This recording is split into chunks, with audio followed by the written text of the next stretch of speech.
దీపపు కుందులేగా అంటుకున్నాయి. ఏదో కొంప తగలబడినట్టు అంతలార్చిందేంటి మా వదిన? తన ఆకారానికి తగ్గట్టు ఆడావిడ చేసింది చంద్రిక.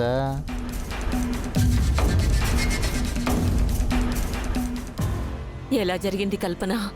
దీపాలు వెలిగిస్తుంటే చేయి తగిలి కలుసు వాటితో పాటు దీపపు కుందు పడిపోయింది. మంటలొచ్చాయి. ఇదేదో అశుభానికి సంకేతంలా ఉంది.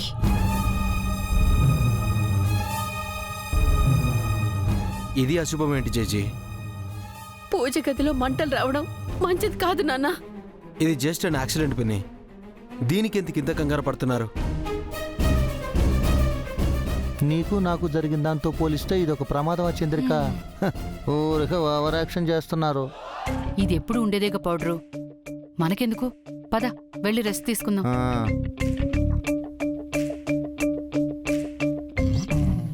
మనకు జరిగే మంచైనా చెడైనా పూజ గదే చెప్తుంది జై.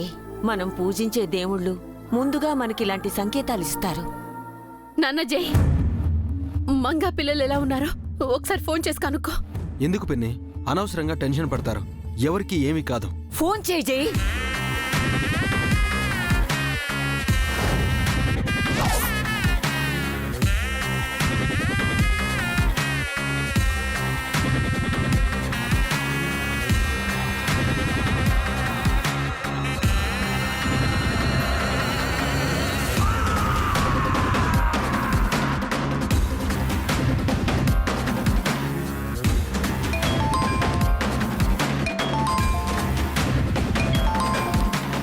జై సార్ కాల్ చేస్తున్నారేమిటి?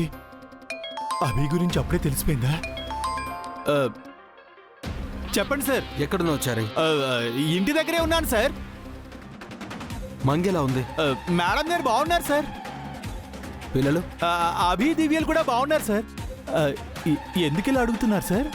నేను మళ్ళీ కాల్ చేస్తాను చారే. అలాగే సార్. మంగా పిల్లలు సేఫ్. ఏదేదో ఊహించుకుని అనవసరంగా కంగారు పడకండి. ఎవరికీ ఏమీ కాదు.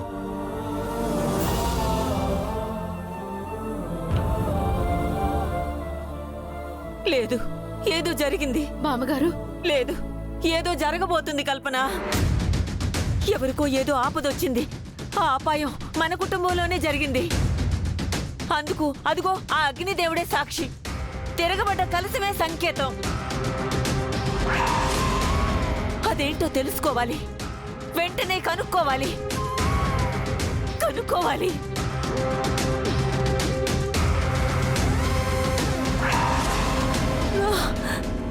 బామ్మగారు, బామ్మగారు,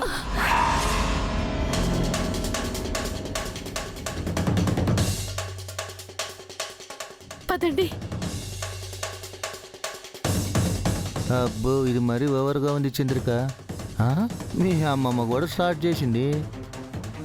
నిజమే, ఏదో జరగబోతోందని నాకు డౌట్గానే ఉంది పౌడరు. ఏమిట్రా అలా చూస్తున్నావు? అభిని వెతుకుదాం పదా. ఎందుకు నాన్నారు? అందరూ బాగున్నారని జై అంకుల్కు అబద్ధం చెప్పారు. అభి ఇంట్లోంచి వెళ్ళిపోయాడని, మంగా మేడం దివ్య ఏడుస్తున్నారని నిజం ఎందుకు చెప్పలేదు? ఒక్కోసారి బాధ పెట్టే నిజం కన్నా సంతోషపెట్టే అబద్ధమే మంచిదిరా చారుకేశా. అంకుల్కి నిజం చెప్పుంటే అభిని వెతికేవారు కదా. ఏమని నిజం చెప్పమంటావు? మీరెంతగానో ప్రేమిస్తున్న మీ కన్న కొడుకు మీపై ద్వేషంతో ఇల్లు విడిచి వెళ్ళిపోయాడని చెప్పమంటావా? మీరెవరో గుర్తులేని మీ భార్య మీ వల్ల తన కొడుకు వెళ్ళిపోయాడని గుండెలు పగిలేలా ఏడుస్తున్నారని చెప్పమంటావా? మిమ్మల్ని ఇష్టపడుతున్నందుకే తన అన్నయ్య తనకు శిక్ష వేశాడని దివ్య కుమిలిపోతుందని చెప్పమంటావా? ఇదంతా ఎలా చెప్పమంటావు చారుకేశ? నిన్న కాసేపు అభి కనిపించకపోతేనే తల్లడిల్లిపోయాడే ఆ తండ్రి. ఈరోజు ఇంటి నుంచి శాశ్వతంగా వెళ్ళిపోయాడంటే తట్టుకోగలరా? చేశారు కడుపు నిండా తిని కంటి నిండా నిద్రపోయి మనసారా నవ్వుకుని ఎన్ని రోజులైందో తెలుసా? 8 సంవత్సరాలు. ఒక మనిషికి ఇంతకంటే పెద్ద శిక్ష ఉండదు. అంత పెద్ద బిజినెస్ మ్యాన్ తన ఆఫీస్లో అడుగుపెట్టి ఎన్ని నెలలైందో తెలుసా? ఒకప్పుడు డబ్బే ప్రపంచంగా ఎదిగినవాడు ఇప్పుడు మంగా మేడం గారితో గడిపిన జ్ఞాపకాల వెంట పరిగెడుతున్నాడు. 1000 కోట్ల వ్యాపార సామ్రాజ్యం కన్నా ప్రేమించిన భార్యా పిల్లలే ఎక్కువ అనుకుంటున్నాడు. నెంబర్ 1 బిజినెస్ మ్యాన్ కావాలనుకున్నవాడు 3 అడుగుల నేల దానం అడిగి ముల్లోకాలను ఆక్రమించిన అపర వామనుడు లాంటివాడు ఇప్పుడు నేలపై మంగా మేడంతో తను నడిచిన 7 అడుగులు చాలు అని అనుకుంటున్నాడు. ఆయనకి ఏం లోటురా? చిటికి వేస్తే కోరింది కళ్ళ ముందుంటుంది. కానీ మేడం గారు పిల్లల ప్రేమను ఆయన కోరుకుంటున్నాడంటే హీఈస్ రియల్ ఫ్యామిలీ మ్యాన్ రా, ఫ్యామిలీ మ్యాన్. ఈనాళ్ళు ఆయన్ని రాముడు అనుకున్నాను, కాదు శివుడు. ఆ శివుడికి అమ్మ లేనట్టే ఆయనకి అమ్మ లేదు. ఆ శివుడికి సతీదేవి దూరం అయినట్టే ఆయనకి మంగా మేడం శాపంతో దూరం అయ్యారు. ఆ పరమశివుడు గరళాన్ని గొంతులో దాచుకున్నట్టు ఆయన బాధను గుండెల్లో దాచుకున్నారు. పార్వతీదేవి శివుడి కోసం తపస్సు చేస్తే జైసారు మంగా మేడం కోసం తపస్సు చేస్తున్నారు.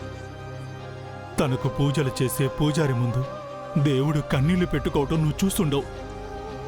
ఎంతో మంది కన్నీళ్లు తుడిచిన జైసార్ నా ముందు కన్నీళ్లు పెట్టుకోవటం నేను చూశాను. వారి ఉప్పు తిన్న విశ్వాసానికి వారి కన్నీళ్లను మనం తొడవాలి చారుకేశా. అభి ఎక్కడ ఉన్నా వెతికి తీసుకురావాలి. మీకు జయంకుల్ అంటే చాలా గౌరవం అని తెలుసు గాని ఇంత భక్తి ఉందని ఇప్పుడే తెలిసింది నాన్నారు. అంకుల్కి మీరు అబద్ధం చెప్పడమే కరెక్ట్. అంకుల్కి నిజం తెలిసేలోపు మనం అభిబాబుని వెతికి తీసుకొద్దాం. సరే చారుకేశా, నువ్వు అటు వెళ్ళి వెతుకు, నేను ఇటువైపు వెళ్ళి వెతుకుతాను. అలాగే నాన్నారు. చారుకేశా,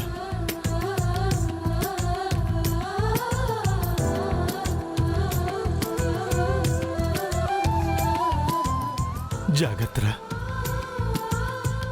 నాకేం కాదు నాన్నారు. నా గురించి దిగులు పడకండి. అభి కనిపిస్తే ఈ ప్లేస్కి తీసుకురా, నాకు కనిపిస్తే నేను తీసుకొస్తాను. ముగ్గురు ఇక్కడే కలిసి ఇంటికి వెళ్దాం.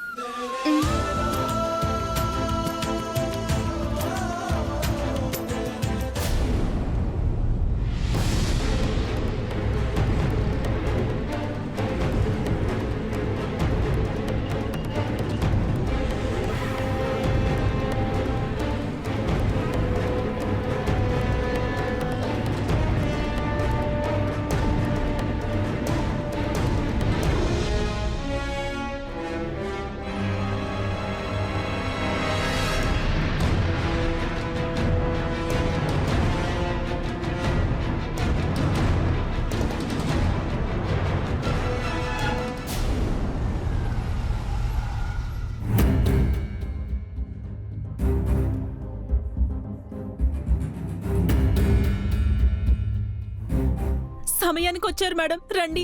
ఏమైంది మీనాక్షి? లోపల మంగా మేడం గారు. మంగా మేడం. మంగకేమైంది? అది అభి బాబు. అభి బాబు. మంగకేమైందని అడుగుతున్నాను. అభి బాబు కనిపించట్లేదు మేడం. అదేంటి? కనిపించాడు, అందరం ఇంటికొచ్చాము అని మార్నింగ్ చారి ఫోన్లో చెప్పాడు కదా. అందరూ ఇంటికొచ్చారు మేడం. జై సార్ మీద కోపంతో అభి బాబు ఉత్తరం రాసి ఇల్లు వదిలి వెళ్ళిపోయాడు.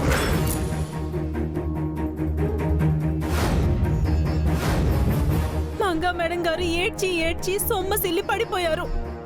ఎంత లేపినా లేవడం లేదు. మంగా మంగా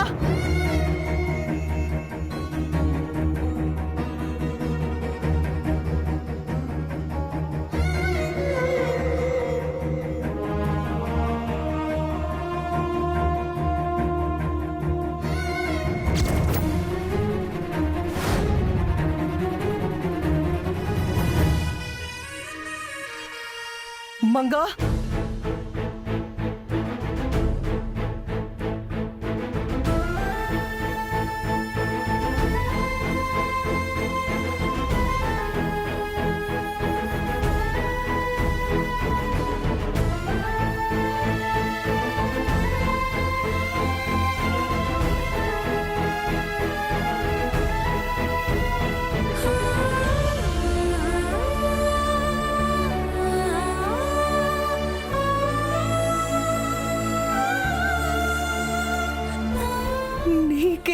నాకిలా జరుగుతుంది?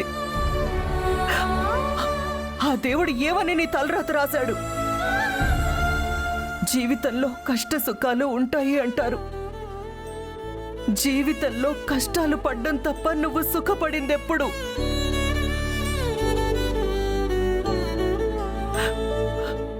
ఎలాంటి ఇంట్లో పుట్టావు, ఎలాంటి ఇంట్లో పెరిగావు, ఎలాంటి వాడికి నువ్వు భార్యవయ్యావు, ఎలాంటి చోటులో ఉంటున్నావు?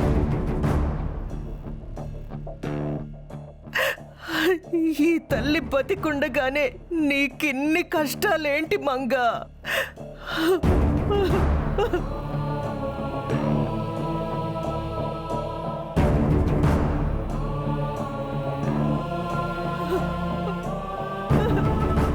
మీరు కూడా ఏమిటి మేడం?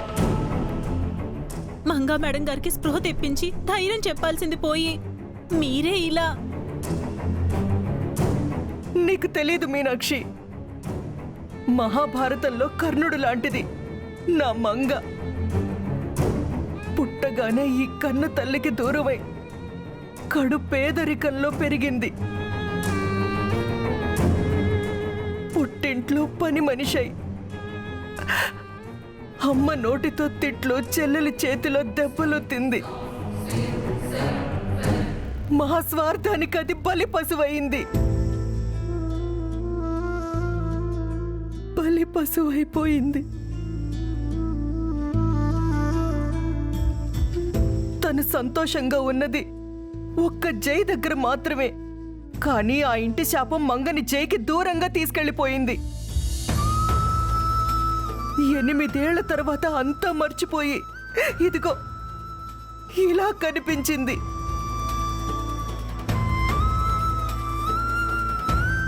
ఇప్పుడైనా తనకంతా జ్ఞాపకం వచ్చి సంతోషంగా ఉంటుందనుకుంటే తన కన్న బిడ్డ ఇల్లు వదిలి వెళ్ళిపోయాడు. కన్న బిడ్డ దూరం అయితే ఆ నరకం ఎలా ఉంటుందో నేను 8 ఏళ్లు పడ్డాను. కానీ నా బిడ్డకు కూడా ఆ దేవుడు ఆ నరకాన్నిచ్చాడా? మంగను బాధ పెట్టడానికి వెతికి వెతికి కష్టాలు పెడుతున్నాడు. కన్న తల్లి, కట్టుకున్న భర్త, 1000 కోట్ల ఆస్తి, ఎంతో మంది బలగం ఉండి కూడా నా బిడ్డ ఇలా దిక్కులేందైపోయింది. తనేం పాపం చేసిందని ఇలా శపిస్తున్నాడా దేవుడు?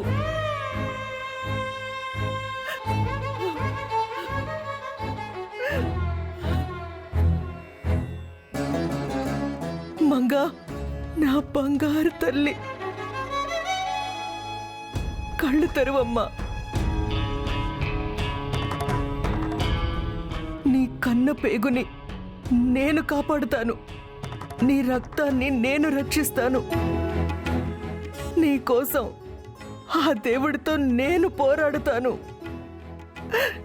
నన్ను నమ్ము, నా మాట విను.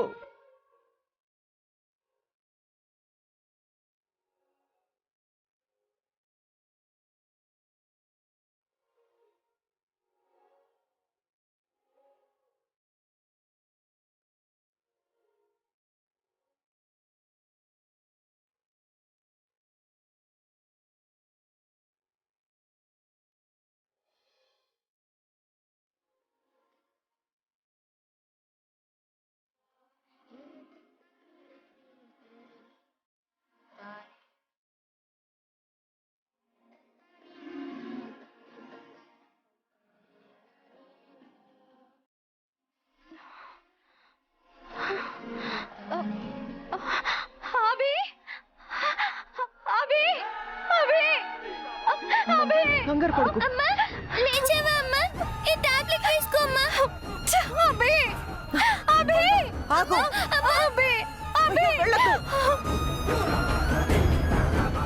అభికేమి కాదు, నువ్వు కంగారు పడద్దు. అభి ఎక్కడున్నా వెతికి నేను తీసుకొస్తాను. నా అభి చిన్న పిల్లాడండి, నేనంటే వాడికి ప్రాణం. ఈ అమ్మ లేకుండా వాడు ఒక్క క్షణం కూడా ఉండలేడు.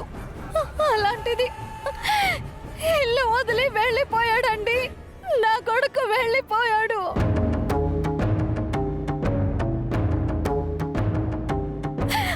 ఎక్కడికి వెళ్ళాడో నాకు చాలా భయంగా ఉంది. వెళ్ళి నేను వెతుకుతాను, బతిమాలి వెనక్కి తీసుకొస్తాను. అభికేమైనా అయిందో?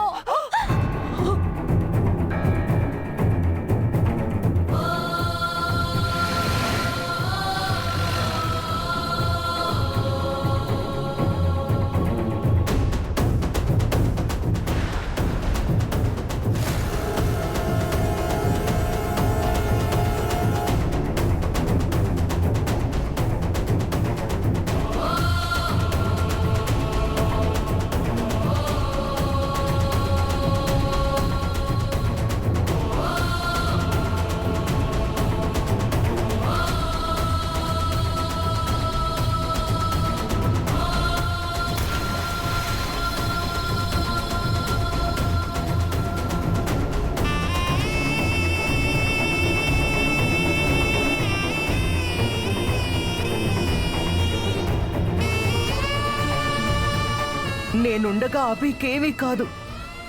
అవ్వనివ్వను. అభిని క్షేమంగా తిరిగి తీసుకొస్తానని నీకు హామీ ఇస్తున్నాను. నాకున్న ఆస్తి, పేరు, పలుకుబడి అన్ని పణంగా పెట్టైనా సరే అభిని తీసుకొస్తాను. మా అభి అంటే మీకు? ఎందుకంటే అభి నా వారసు.